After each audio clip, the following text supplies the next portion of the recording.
पहला बजट प्रदेश के अन्नदाता किसानों को समर्पित किया था।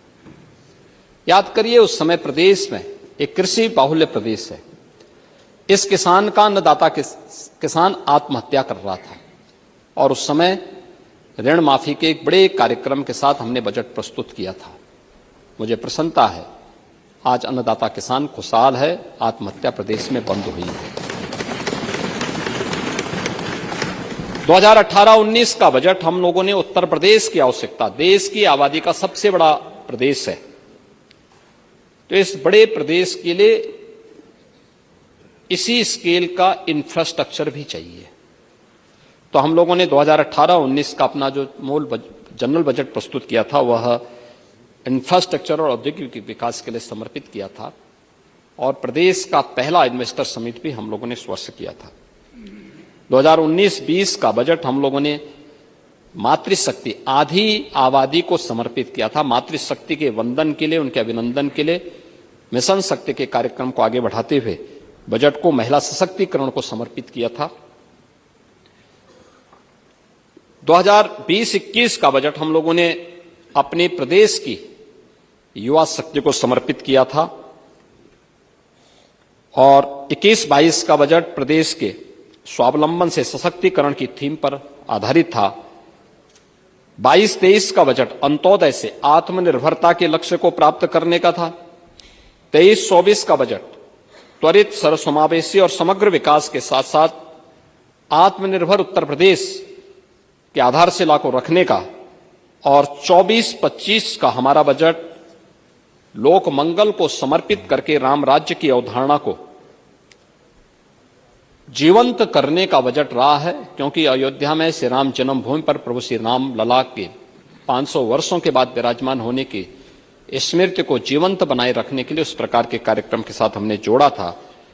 और 25-26 का इस बजट को भी हम लोगों ने आदरणीय प्रधानमंत्री जी की ही प्रेरणा से अन्नदाता किसान, युवा, महिला और गरीब को समर्पित करते हुए इसको हमने थीम दी है वंचित को वरीयता। वंचित को वरीयता की इस थीम के साथ यह बजट यहां पे प्रस्तुत किया गया है और इस बजट में अंत्योदय से उन्नत अर्थव्यवस्था तक, ईज ऑफ लिविंग से ईज ऑफ डूइंग बिजनेस तक, कृषि से गरीब कल्याण तक, आस्था से आजीविका तक, शिक्षा से स्वावलंबन तक, संस्कृति से समृद्धि तक और महिला सशक्तिकरण के संकल्प को पूरी प्रतिबद्धता के साथ आगे बढ़ाते हुए एक विकसित उत्तर प्रदेश की आधारशिला को मजबूत करने के संकल्प के साथ इस बजट को लेकर के हम लोग लेके आए हैं। और जिस लोक कल्याण की एक एक पंक्ति को पढ़ करके हमारे नेता प्रतिपक्ष यहां पे कह रहे थे कि हमने लोक कल्याण पत्र में ये घोषणा की है, लोक कल्याण पत्र 5 वर्ष के लिए घोषित किया गया है, 5 वर्ष में उसको अचीव करना है। अभी हमारी सरकार के 3 वर्ष 25 मार्च को पूरे होने जा रहे हैं सेकेंड पार्ट के, और अभी हम लोगों ने 151 में से 38 घोषणाएं हम पूरी कर चुके हैं, 91 घोषणाएं हमारी गतिमान हैं और 22 घोषणाओं में से कुछ की घोषणा इस बजट में की गई है और कुछ घोषणाएं हमारे अगले बजट में होने जा रहे हैं, जिन पर मैं भी चर्चा करने जा रहा हूं। तो हम लोग जो कहते हैं वो करके दिखाते हैं और जनता को यही विश्वास है, ये लोग जो कहेंगे वो करेंगे। और इसीलिए आज हम सब यहां पर उस बजट के उस भाव के साथ यहां पर आए हैं कि यह बजट उसी भाव के साथ यहां पर घोषित किया गया है और वही हम लोग यहां पर किए हैं। बजट के आकार के बारे में आपने चर्चा की, मुझे तो मैं भौचक था जब आप 24-25 के बजट के बारे में चर्चा कर रहे थे कि 9 लाख करोड़ का आपने किया था। 9 लाख करोड़ का नहीं था, हमारा जो मूल बजट था, मैं उसी पे आ रहा हूं ना, मैं उसी पे आ रहा हूं। वह हमारा जो मूल बजट था 2024-25 का, वह था 7,36,000 करोड़ का, 8 लाख नहीं था। और 2 अनुपूरक हम लेके आए थे, 2 हमारी सप्लीमेंट्री आई थी, उनमें से कुल मिलाकर के वो 30,000 करोड़ का था। तो कुल होता है 7,66,000 करोड़ का। आप पांडे जी, मुझे लगता है एक बार फिर से देख लेंगे, आंकड़े जिसने भी दे दिए हैं। देखिए, आपके साथ समस्या यही है, जब आप अपने विवेक से बोलते हैं तो सही बोलते हैं, लेकिन जब आप पढ़ने लगते हैं, कोई लिख के आपको देता है, जबरन आपके मुंह पे अपने शब्द थोपता है, तो आप थोड़ा ट्रैक से हट करके बोलने लगते हैं। आपको नहीं देता। अरे मैं आंकड़े बोल रहा हूं ना, आंकड़े तो मैं दे रहा हूं आपको कि मूल बजट हमारा था 7,36,000 करोड़ का, और दोनों सप्लीमेंट्री जोड़ करके 30,000 करोड़ का होता है। तो कुल मिलाकर के 7,66,000 करोड़ का था। और 7,66,000 करोड़ के बाद अब हमारा जो मूल बजट है वह है 8,08,000 करोड़ का।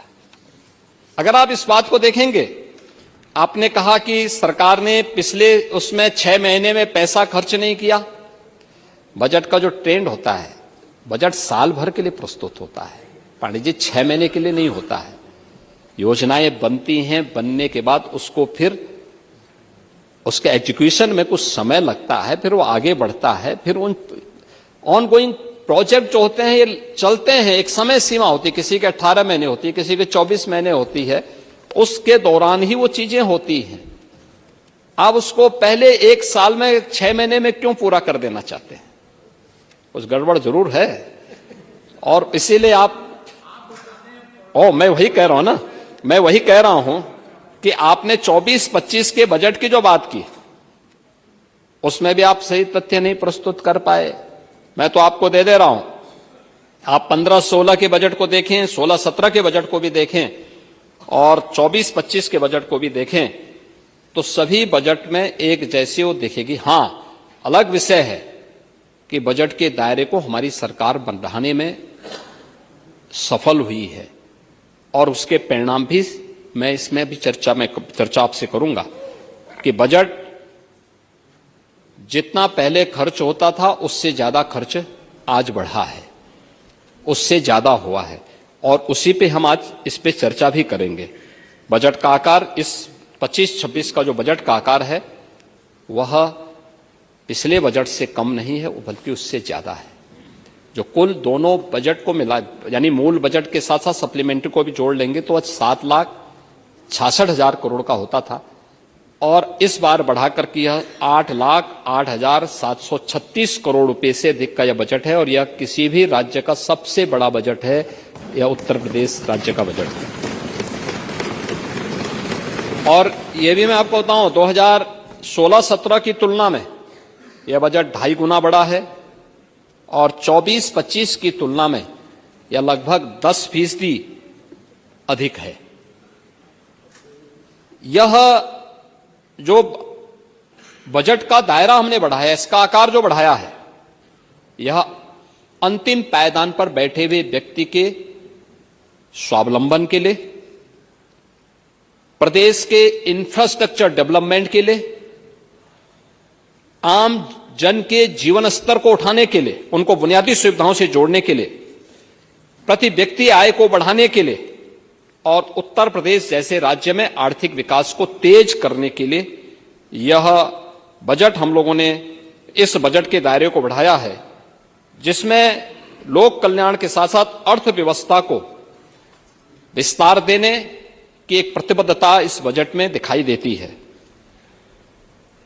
महोदय, अगर हम देखेंगे कि 2025-26 का जो बजट है, 2016-17 की तुलना में हम देखेंगे तो इनके जो कुल रेवेन्यू कलेक्शन हो पाते थे, जो सरकार ने पैसा उपलब्ध कराया है, जो रोजगार के सृजन में, इंफ्रास्ट्रक्चर और डेवलपमेंट में जिसकी बड़ी भूमिका होती है, वह इस बार 2,25,561 करोड़ 49 लाख रुपए यह इस बजट में, इसका कैपिटल एक्सपेंडिचर में हम लोग इस पैसे को दे रहे हैं, जो इकोनॉमी को एक दिशा तय करता है, सप्लाई चेन को बेहतर करता है, उद्योग जगत को प्रोत्साहित करता है, निवेश को बढ़ाता है, और